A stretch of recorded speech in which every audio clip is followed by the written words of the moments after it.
सभी दोस्तों का बहुत बहुत स्वागत है। चलिए दोस्तों सुनते हैं भगवान महात्मा बुद्ध का एक अनमोल विचार। आज का विचार दोस्तों बहुत ही महत्वपूर्ण है। अगर आज आपने ये विचार सुन लिया तो दोस्तों आपकी ज़िंदगी से गरीबी भाग जाएगी। और इसे सुनिएगा भी और इसे अपने जीवन में इम्प्लीमेंट भी करिएगा, अपने जीवन में इसे उतारिएगा, इसका पालन करिएगा। दोस्तों आपके भविष्य में कभी गरीबी दुख दरिद्रता आएगी भी नहीं।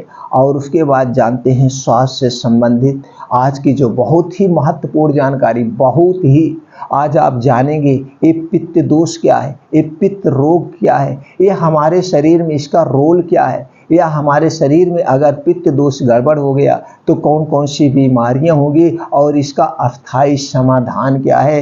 यानी कि दोनों मिलाकर ये आज का वीडियो बहुत ही महत्वपूर्ण वीडियो है, बहुत ही इम्पॉर्टेंट वीडियो है। इसलिए सभी मित्रों से विनम्र निवेदन करेंगे कि आज की वीडियो को पूरा ध्यान से और पूरा सुनिएगा। सुनने के बाद इसकी हर एक अच्छी बातों को अपने जीवन में उतारिएगा। और आपको इस वीडियो से क्या अनुभव प्राप्त हुआ, क्या अनुभव प्राप्त हुआ वो हमें कमेंट सेक्शन में ज़रूर बताइएगा दोस्तों। और हमारा उत्साह बढ़ाने के लिए एक लाइक, ओके, थैंक्स या नमो बुद्धाय कुछ भी लिख सकते हैं, कुछ भी आप लिख सकते हैं। और मित्रों इस वीडियो को आज हर एक को इंसान तक पहुंचा दीजिए, जिसके पास गरीबी है, जिसके पास आलस है, जिसकी हमेशा ज़िंदगी अपने आप को लगता है को निराश हो चुकी है। तो दोस्तों सबके जीवन में खुशियाँ लाइए, ये वीडियो हर एक इंसान तक पहुंचा दीजिए। चलिए मित्रों सुनते हैं इस कहानी को। गौतम बुद्ध के प्रिय शिष्यों में एक ऐसा भी था जो बहुत आलसी था, परंतु वह उसे भी उतना ही स्नेह करते थे जितना अन्य शिष्यों को। एक दिन गौतम बुद्ध ने उस शिष्य को एक कथा सुनाते हुए कहा, किसी गांव में एक ब्राह्मण रहा करता था। वह बड़ा भला आदमी था, बड़ा नेक आदमी था, लेकिन साथ ही काम को टाला करता था। वह यह मानकर चलता था कि जो कुछ होता है भाग्य से होता है। वह अपने हाथ पैर नहीं हिलाता था, वह बहुत आलसी था। एक दिन एक साधु उसके घर आया। ब्राह्मण और उसकी घरवाली ने उसका खूब आदर सत्कार किया। साधु ने चलते समय खुश होकर ब्राह्मण से कहा, तुम बहुत गरीब हो, लो मैं तुम्हें पारस पत्थर देता हूँ। 7 दिन बाद मैं आऊँगा और उसे ले जाऊँगा। इस बीच तुम जितना सोना बनाना चाहो उतना सोना बना लेना, अपना घर सोना से भर लेना। ब्राह्मण ने पत्थर लिया, साधु चला गया। उसके जाने के पश्चात ब्राह्मण ने घर में जितना लोहा रखा था सब खोज लिया। उसे बहुत थोड़ा लोहा मिला। वह उसी को सोना बनाकर बेच आया और कुछ सामान खरीद कर लाया, खाने पीने की वस्तुएं लेकर आया, खाया पिया मस्त रहा। अगले दिन स्त्री के बहुत जोर देने पर लोहा खरीदने बाजार में गया तो लोहा कुछ महंगा था। वह घर लौट आया। 2 दिन बाद फिर वह बाजार गया तो पता चला कि सोना कल से भी ज़्यादा आज महंगा हो गया, अब पहले से भी महंगा हो गया। तब इसने सोचा चलो कल महंगा था आज और महंगा हो गया, अब हो सकता है कि 2 दिन बाद और सस्ता हो जाए, कोई बात नहीं।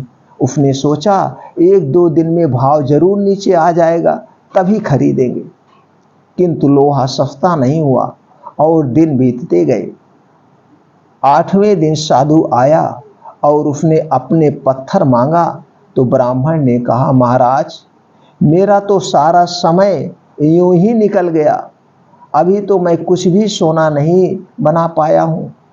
आप कृपा करके इस पत्थर को कुछ दिन मेरे पास और छोड़ दीजिए। लेकिन साधु राजी नहीं हुआ। उसने कहा, तुम जैसा आदमी जीवन में कुछ नहीं कर सकता, तुम जैसा आदमी जीवन में कुछ नहीं कर सकता। तुम्हारी जगह और कोई होता तो कुछ का कुछ कर डालता, कुछ का कुछ कर डालता, अपना घर सोना से भर लेता। जो आदमी समय का उपयोग नहीं जानता, जो आदमी समय का उपयोग नहीं जानता वह कभी सफल नहीं होता। ब्राह्मण पछताने लगा। पर अब क्या हो सकता था। साधु पत्थर लेकर जा चुका था।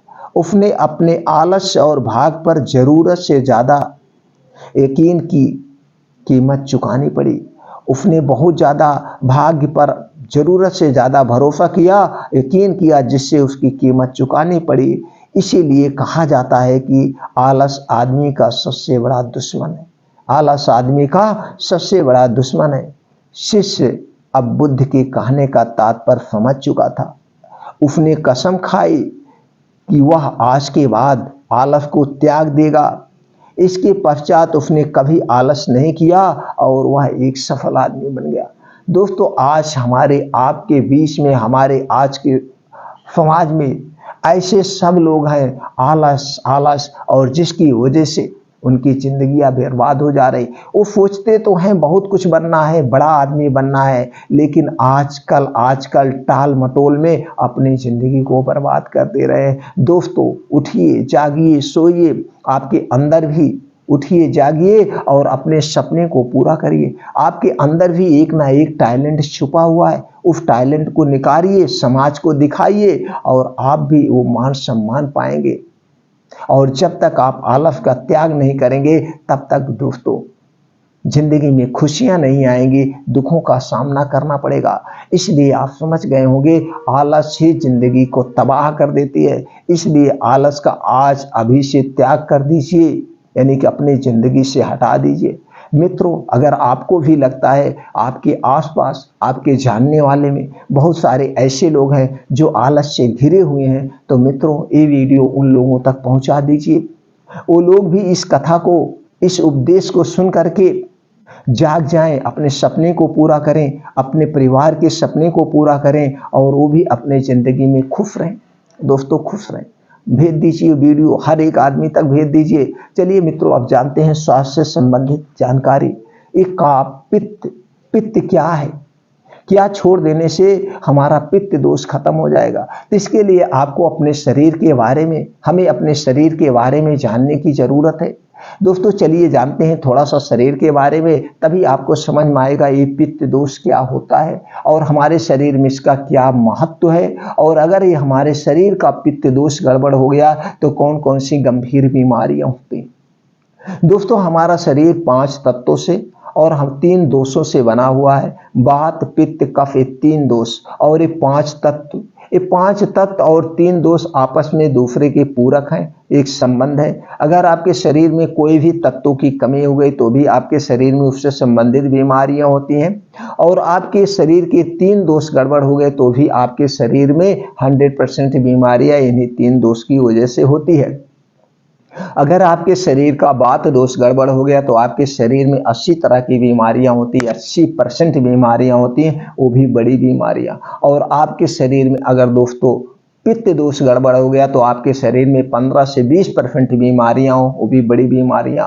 और आपके शरीर का अगर कफ दोष गड़बड़ हो गया तो आपके शरीर में 5 से 10% बीमारियां होती हैं, वो भी बड़ी बीमारियां। तो आप समझ गए, यानी कि 100% बीमारियां आपके शरीर के इन 3 दोषों की गड़बड़ी से होता है। अब आज यहाँ हम सिर्फ और सिर्फ बात करेंगे पित्त दोष की। अब ये पित्त दोष का महत्व आप समझ गए, आपके शरीर में क्या रोल है और अगर ये गड़बड़ हो गया तो होता है। अगर ये पित्त दोष भी आपके शरीर में ना रहे, पित्त ना रहे, एसिड ना बने तो आपका खाना भी नहीं पचेगा। ये बहुत ही महत्वपूर्ण अंग है।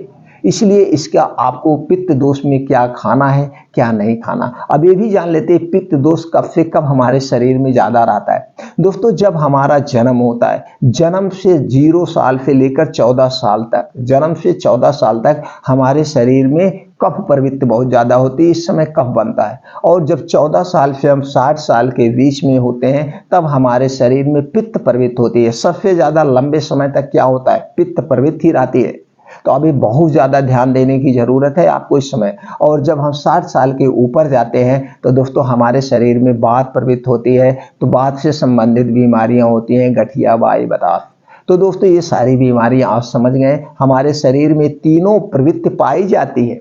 लेकिन जब आपके खान पान की वजह से प्रवृत्ति गड़बड़ होती है, ये दोष गड़बड़ होते हैं, तभी आपके शरीर में बीमारियां होंगी। तो आज हम ये भी जानेंगे कि कौन सी चीजें नहीं खानी चाहिए और कौन सी चीज़ें खानी चाहिए, क्या खाने से आपका पित्त दोष गड़बड़ होता है, वो चीज़ें आप हटा दीजिए। आपका कभी पित्त दोष गड़बड़ नहीं होगा तो आपके 20% बीमारियां आपको होगी नहीं। तो पित्त दोष से होने वाली बीमारियों के बारे में जान लेते हैं हम।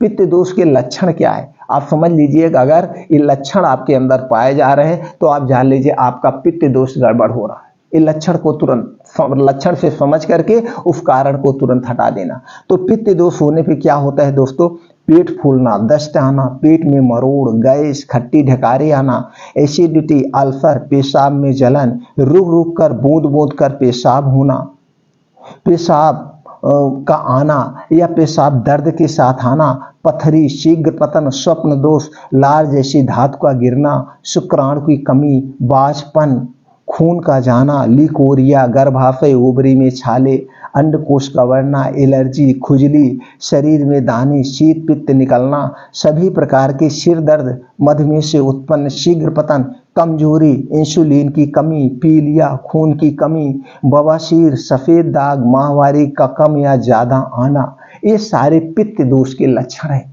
अगर इसमें से कोई लक्षण आपको आ रहा है तो दोस्तों आप जान लीजिए आपका पित्त दोष गड़बड़ हो गया है। तो आपको क्या करना है ये हम जान लेते हैं, तो क्या नहीं करना है। अब पित्त दोष किससे बढ़ना है, अब ये समझ गए आपके शरीर में पित्त दोष कब से कब पाया जाता है और पित्त दोष से कितनी बीमारियां होती है ये भी आप समझ गए। अब हम जानते हैं क्या खाने से पित्त दोष हमें होता है, वो चीजें आप अपने जिंदगी से हटा दीजिए। और ये भी आप जान गए कि पित्त दोष सबसे ज्यादा आपके शरीर में पित्त दोष ही रहता है, 14 से 60 के बीच में पित्त दोष।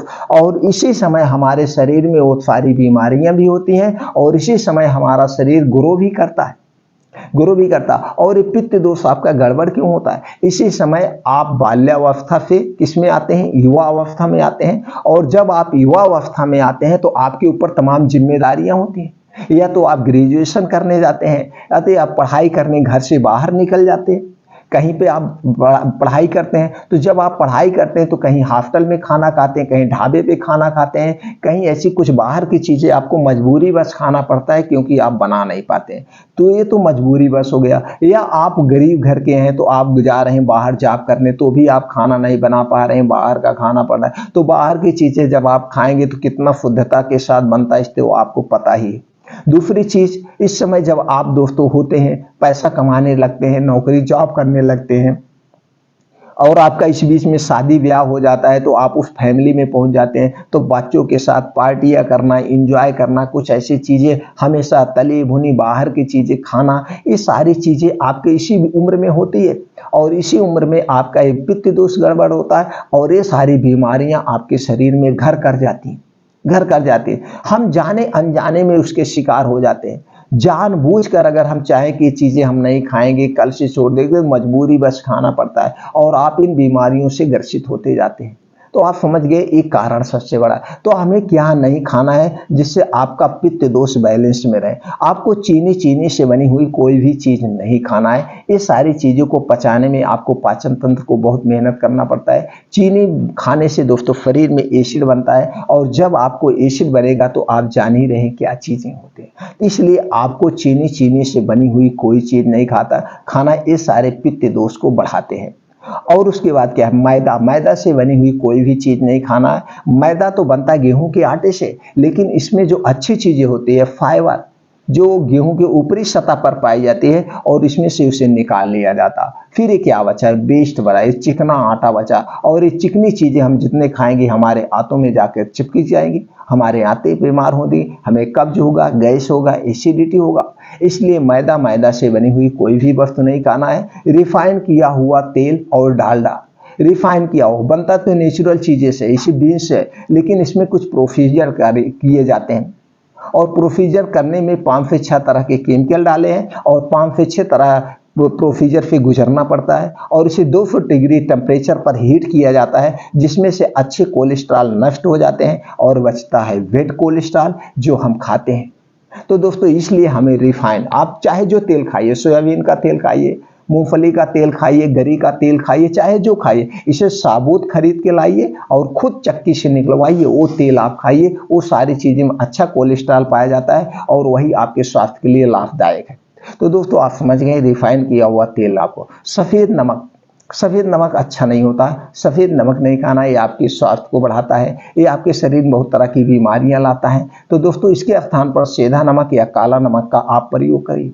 उसके बाद डिब्बा बंद कोई भी खाद्य पदार्थ, पैकेट बंद कोई भी चीज़ आपको नहीं खाना है। ये सारी चीज़ें किससे बनती है? चीनी से बनती है, मैदे से बनती है, रिफाइन में छानी जाती है और इसे 5 महीने 6 महीने तक सुरक्षित रखने के लिए कुछ इसमें प्रिवेंटिव डाले जाते हैं, यानी कीटनाशक डाले जाते हैं। इसका स्वाद बढ़ाने के लिए दोस्तों कुछ इसमें आर्टिफिशियल बेस डाले जाते हैं और इसमें आर्टिफिशियल कलर मिलाया जाता है, और जो कि सारी चीज़ें हमारे स्वास्थ्य के लिए हानिकारक हैं। और ये चीज़ें हम खाएंगे तो हमारे पेट में गैस एसिडिटी बनेगा, जो कि पित्त रोग का सबसे बड़ा कारण है। अगर आप अपने पित्त दोष को बचाना चाहते हैं, उससे बचना चाहते हैं, तो आप ये सारी चीज़ें नहीं खाएंगे। और अगली चीज़ जो नहीं खाना है, ठंडा पेय पदार्थ।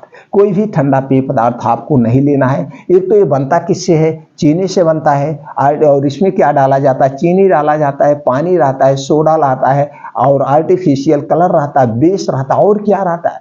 फिर इसे दूसरी चीज़ प्लास्टिक की चीज़ों में रखा जाता है, और प्लास्टिक की चीज़ें क्या है? कैंसर कारक तत्व पाए जाते हैं। तो ये सारी चीज़ें आपके स्वास्थ्य के लिए हानिकारक हैं। इसलिए दोस्तों ये सारी चीज़ें आपको नहीं खाना है। और कोई भी ठंडा पेय आपको नहीं लेना, चाहे कोल्ड ड्रिंक्स हो गया, चाहे पानी हो गया, चाहे आइसक्रीम हो गया, कोई भी चीज़ आपको ठंडी चीज़ नहीं लेना है। क्यों नहीं लेना हमने बता दिया। आपके शरीर का तापमान 37 डिग्री सेल्सियस होता है। कितना दोस्तों? 35 डिग्री, 37 डिग्री सेल्सियस। ऊपर से जब आप कोई भी ठंडी वस्तु खाएंगे तो ये आपके शरीर का तापमान क्या होगा? गड़बड़ा जाएगा।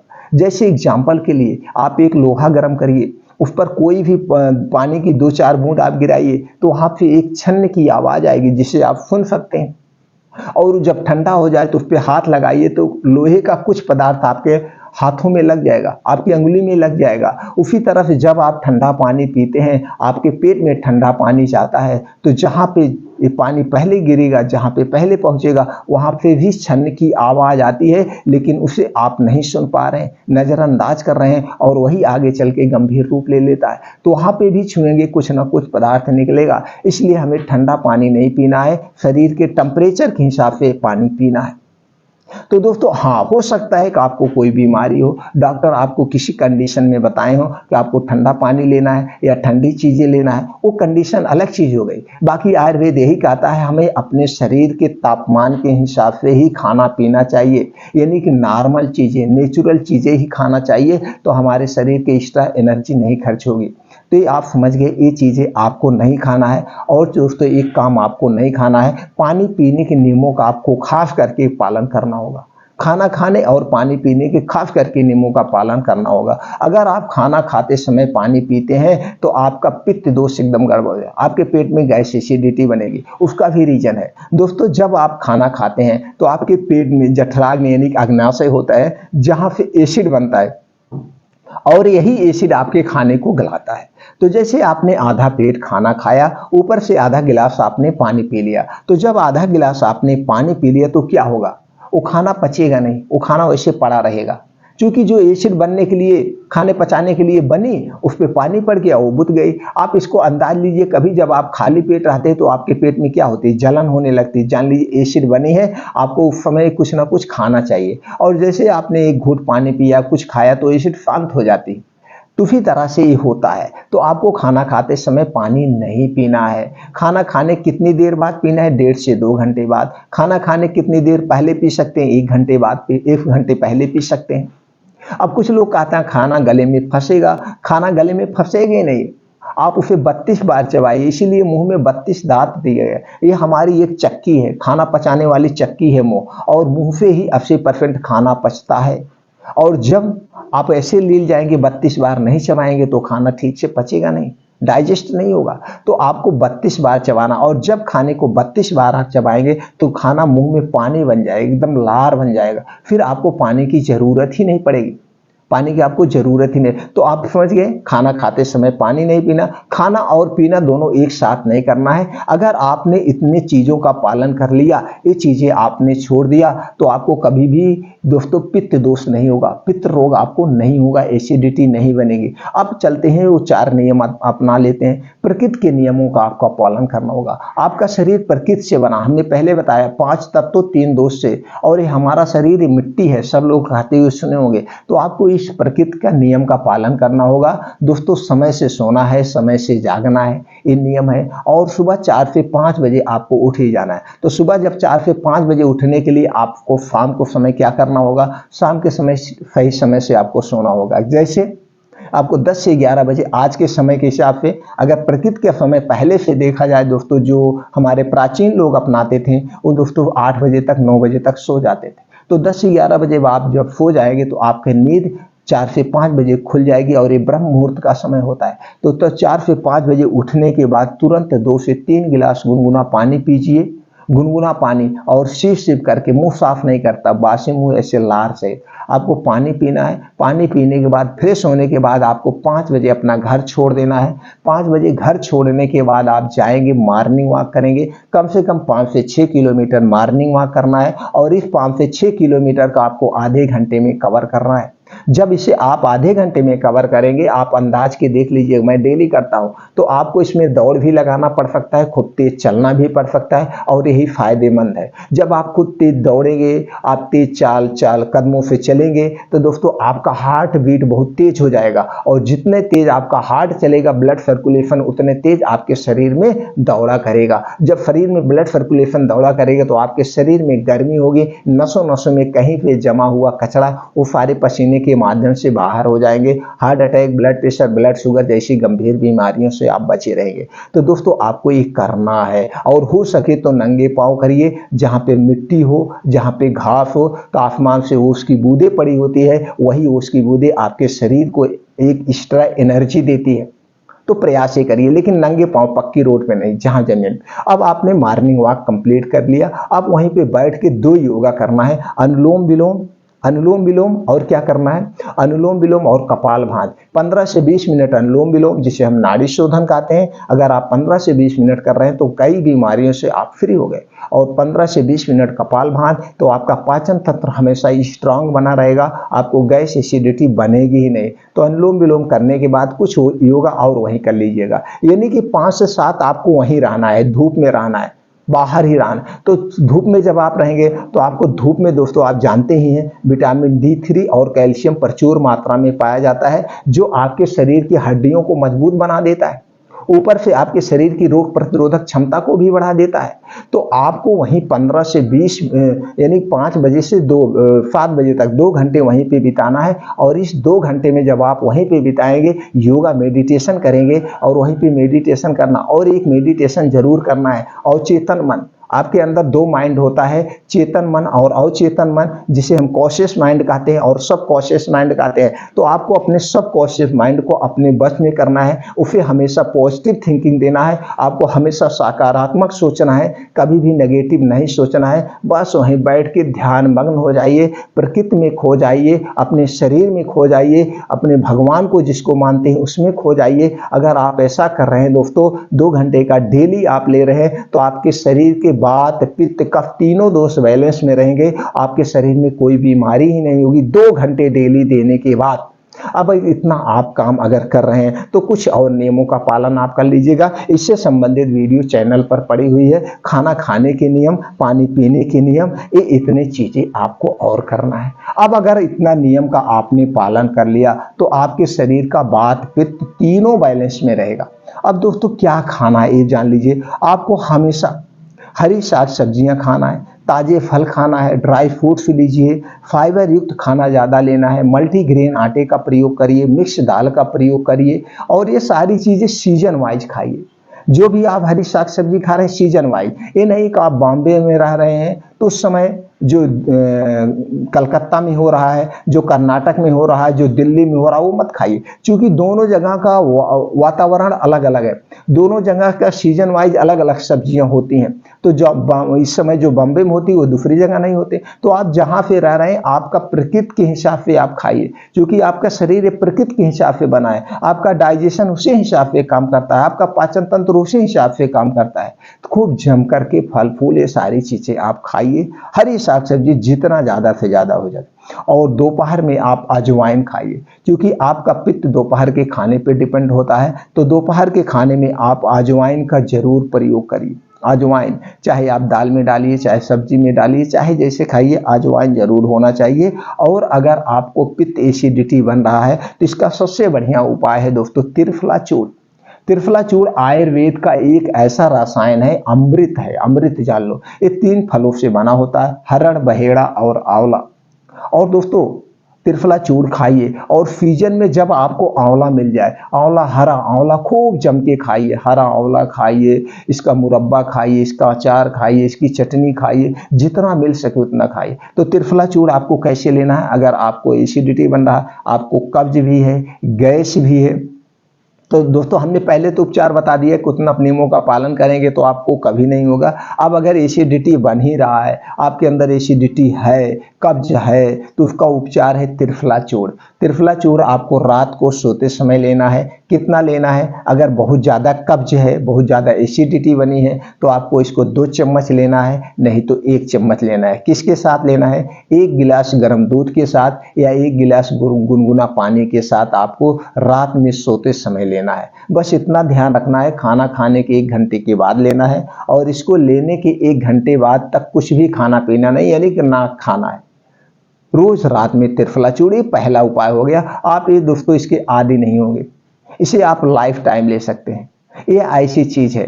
तो दोस्तों लेकिन फिर भी जब आपका एसिडिटी कंट्रोल हो जाए, आपकी कब्ज कंट्रोल हो जाए, तो छोड़ दीजिएगा, कोई जरूरी नहीं आप परमानेंट ले। ये पहला उपाय हो गया। दूसरा उपाय होता है दोस्तों इसबगोल की भूसी। इसबगोल की भूसी बहुत ही ये भी महत्वपूर्ण है, ये बहुत ही अच्छी दवा ये भी है। इसबगोल की भूसी को कैसे लेना है? इससे भी आप अपने एसिडिटी को कंट्रोल कर सकते हैं, कब्ज को दूर कर सकते हैं। इसबगोल की भूसी आपको लेना है रोज रात में सोते समय, ये भी लेना है। इसको कैसे लेना है? इसको लेना है दूध के साथ या पानी के साथ, इसे भी लेना है। दोस्तों 1 गिलास गर्म दूध लीजिए या गुनगुना पानी लीजिए, अब उसी में 2 चम्मच इसबगोल की भूसी को डाल करके आप रख दीजिए 15 मिनट के लिए। 15 मिनट के लिए आप उसी में डालकर रख दीजिए। 15 मिनट के बाद इसे सोते समय खाना है। 15 मिनट के बाद इसे सोते समय खाएंगे तो सुबह आपका पेट एकदम खुलकर होगा। ये तो हो गया गैस एसिडिटी। ऊपर से किसी किसी को गैस एसिडिटी जब बहुत ज़्यादा बनने लगती है, उन्हें दिन भर में 2 से 3 बार बाथरूम लैट्रीन जाना पड़ता है, 2 से 3 बार। अगर आपको दिन में 2 से 3 बार लैट्रीन लग रही है, लैट्रीन जा रही है, तो आप जान लीजिए आपको गैस एसिडिटी बन रही है। तब उसके लिए आप जो इसबगोल की भूसी है, तब दूध के साथ नहीं लेना है, तब इसे दही के साथ लेना है। दही के साथ इसे सुबह शाम लेना है। कितना दही होना चाहिए? 100 ग्राम से 200 ग्राम दही हो, और उसी में 2 चम्मच आप ये भूसी डाल दीजिए। ये दही पैकेट की नहीं चाहिए, ये दही आपकी घर की चाहिए। और जब भी दही खाना दोस्तों, कांच के बर्तन या मिट्टी के बर्तन में, कांच के बर्तन या मिट्टी के बर्तन में 100 ग्राम या 200 ग्राम दही लीजिए, उसी में 2 चम्मच आप इसबगोल की भूसी डाल दीजिए। 100 ग्राम ले लीजिएगा, चूंकि सुबह शाम आपको खाना, तो एक दिन में 200 ग्राम आपकी दही हो जाएगी। 100-150 ग्राम जो ले लीजिएगा। तो दही लेने के बाद उसी में मिला करके 15-20 मिनट के लिए रख दीजिएगा। 15-20 मिनट के बाद इसे खाना खाने के 1 घंटे के बाद, खाना खाने के 1 घंटे के बाद इसे खाना है सुबह शाम। और इसको खाने के 1 घंटे तक कुछ भी नहीं खाना पीना। तो आपका जो लैट्रीन 2-3 बार जा रहे हैं, बाथरूम 2-3 बार लैट्रीन हो रही है, वो गैस एसिडिटी हो रही है, वो आपका ठीक हो जाएगी कुछ दिनों में। और तीसरा उपाय जो है मुनक्का। दोस्तों मुनक्का ये बहुत अच्छा है। मुनक्का ये जो किशमिश है, इसी किशमिश की तरफ होता है। ये मुनक्का दोस्तों काला होता है, इसमें बीज होता है, ब्राउन भी होता है, काला होता है, लंबा लंबा होता है, इसके अंदर बीज होता है, यही इसकी पहचान है। तो अच्छा वाला मुनक्का लाइए। अब आपको मुनक्का कैसे खाना है? 1 गिलास दूध लेना है। दूध अगर आपका गाय का मिल गया, वो भी देसी गाय का, तो अमृत के समान है। नहीं तो आपके घर का दूध होगा, पैकेट का दूध नहीं चाहिए। पैकेट के दूध में दोस्तों हमारे समझ में नहीं आता, उसमें कुछ ना कुछ प्रिवेंटिव मिला ही होता है। तो दोस्तों आपको घर का दूध 1 गिलास हो गया। अब उसी में 5 से 6 मुनक्के डाल के उबाल देना है। 506 मुनक्का डाल के खूब अच्छी तरह से उसे उबाल दीजिए। उबालने के बाद अब इसे रख दीजिएगा। जब ठंडा हो जाएगा, थोड़ा सा गुनगुना रहेगा, तो खाना खाने के 1 घंटे के बाद, याद रखिए रात का खाना आपको नाम मात्र खाना है, यानी कि 1 रोटी सब्जी, बस भूख मिट जाए बस, उसके बाद ये पूरी शक्ति आपको इससे मिल जाएगी। तो खाना खाने के 1 घंटे बाद, जैसे आपने 8 बजे खाना खाया, तो इसे 9 बजे आपको दूध मुनक्का, पहले मुनक्का खा लीजिएगा, उसके बाद ये पूरा दूध आप पी लेंगे। सुबह आपका पेट एकदम खुल के साफ होगा, गैस एसिडिटी एकदम फ्री हो जाएगी और धीरे धीरे कुछ दिन में समाप्त हो जाएगी। अब उसके साथ साथ ये तो गैस एसिडिटी को समाप्त करेगा ही करेगा, उसके साथ साथ आपके शरीर को ऊर्जा भी देगा। अब दूध जाने रहे सर्वगुण संपन्न है, विटामिन प्रोटीन का खजाना है, उसी तरह से मुनक्का भी आयरन का खजाना है, कैल्शियम का खजाना है, ताकत का खजाना है। तो दोनों चीजें एक साथ मिल गए, ऊपर से आपके शरीर को ताकत भी मिलेगी, बीमारी भी खत्म होगी। तो आप समझ गए मुनक्का कब लेना है? रात में सोते समय। अब 3 उपाय आपने समझ लिया जो आप घर पे लाके कर सकते हैं। पहला है त्रिफला चूर्ण, दूसरा है इसबगोल की भूसी और तीसरा है मुनक्का और दूध। तीनों में से कोई एक करिएगा, तीनों नहीं करना है एक साथ। तीनों में से कोई एक उपाय आप कर सकते हैं, जो उपाय आपको सबसे अच्छा लगे वो उपाय कर सकते हैं आप। और तीनों उपाय कारगर हैं और तीनों उपाय एक से एक बढ़कर हैं। अब उसके बाद अगर दोस्तों ये भी है, और अगर आपको बहुत ज्यादा गैस एसिडिटी बन रही है, तो इसके साथ में एक आता है अभिपत्तिकर चूर्ण। एक आता है अभिपत्तिकर चूर्ण, आप किसी भी कंपनी, अच्छी कंपनी का आप ले लीजिएगा। इसे 1-1 चम्मच यानी 5-5 ग्राम सुबह शाम लेना है खाना खाने के 1 घंटे के बाद। खाना खाने के 1 घंटे बाद अभिपत्तिकर चूर्ण, ये किसी भी कंपनी का आप लीजिए। खाना खाने के 1 घंटे के बाद ये आपके गैस एसिडिटी कब्ज को ठीक कर देगा। गैस एसिड कितना दिन लेना है? लगातार आप 1.5 से 2 महीने लीजिए, फिर उसके बाद छोड़ दीजिएगा, आपका ठीक हो जाएगा। जब आपको लगे गैस एसिडिटी कब्ज बन रही है, तो दोस्तों ऊपर वाले में तीनों में से कोई एक फार्मूला अपना लीजिएगा और अभिपत्तिकर चूर्ण खा लीजिएगा, आपके गैस एसिडिटी सब कब्ज ठीक हो जाएगी। तो दोस्तों ये सारी बढ़िया दवाई है। अब ये दवा की जरूरत ही ना पड़े, जो मित्र हमारे ऐसे हैं सुन रहे हैं उनको गैस एसिडिटी नहीं बनती है, हालांकि ये नामुमकिन है किसी को गैस एसिडिटी ना बनती हो, उसमें कारण है चीज बाहर के आप खा रहे हैं। तो दोस्तों आज से अभी से बाहर का खाना बंद कर दीजिए, जो चीजें हमने बताया वो मत खाइए, तली भुनी चीजें कम से कम प्रयोग करिए, अपने पित्त एसिडिटी को मेन रखिए, पित्त दोष से दूर रखिए, पित्त दोष को बचा के रखिए। दोस्तों आपको कभी कोई बीमारी ही नहीं होगी। कितनी बीमारियां होती आप ये भी जान गए। इसलिए दोस्तों आज से संकल्प ले लीजिए, वो सारी चीजें हम नहीं खाएंगे जो इस वीडियो में बताई गई। और इसमें हमारे कहने से मत आइए, आप खुद भी आप रिसर्च करिएगा, खुद आप पहले एक एक चीज छोड़िएगा। पहले 21 दिन आप चीनी छोड़ के देख लीजिए आपके शरीर में क्या बदलाव आता है, आप खुद समझ जाएंगे। फिर उसके बाद 21 दिन आप मैदा से बनी हुई कोई भी वस्तु मत खाइए, फिर देखिए कैसे आपके शरीर में बदलाव आता है। फिर रिफाइन किया हुआ तेल और डालडा 21 दिन छोड़ दीजिए। आप 21 दिन छोड़ के एक एक चीजें छोड़कर आप खुद देख लीजिएगा, प्रैक्टिकल करिए। किसी की भी बात पर आंख मूंद कर विश्वास नहीं किया जाता है, किसी की भी बात पर। आप पहले उनकी बात सुनिए, उनकी बातों में अपने विचार मिलाइए और इसको आप खुद प्रैक्टिकल करिए, फिर उसके बाद उसका पालन करिए। आप 21 दिन, फिर उसके बाद 21 दिन आप वो नियम पालन करिए, प्रकृति के नियम। 10 से 11 बजे तक सोने का प्रयास करिए और 4 से 5 बजे उठ जाइए, गुनगुना पानी पीजिए और 2 घंटे 5 बजे से 7 बजे 2 घंटे बिना एकदम निश्चिंत होकर मोबाइल से दूरी बना करके योगा, मेडिटेशन, मॉर्निंग वॉक में लगाइए। हर एक चीज 21 दिन के लिए आप कर करके देखिए, आपके शरीर में पुनः निर्माण ना हो जाए तो बताइए, आपका शरीर की कायाकल्प ही चेंज हो जाएगी। तो दोस्तों इसलिए इस वीडियो को पूरा हमने कहा था कि ध्यान से सुनिएगा और ये सारी जानकारी को अपने जीवन में उतारिए। आप देखिए आपका जीवन में कैसे बदलाव आता है, आप स्वस्थ व निरोग बने रहेंगे। दोस्तों ये जानकारी अगर अच्छी लगी हो और आपको लगता है समाज में बहुत सारे ऐसे लोग हैं जो बीमारियों से ग्रसित हैं, तो बीमारियों से ग्रसित है उसके लिए उपचार भी हो जाएगा। और दोस्तों साथ साथ में भगवान महात्मा के बुद्ध के उपदेश भी उनके पास पहुंच जाएगा। उपदेश को सुने और अपने जीवन से सारी दुख दरिद्रता को दूर करें। दोस्तों फिर मिलते हैं अगले वीडियो में ऐसी ही और महत्वपूर्ण जानकारी के साथ।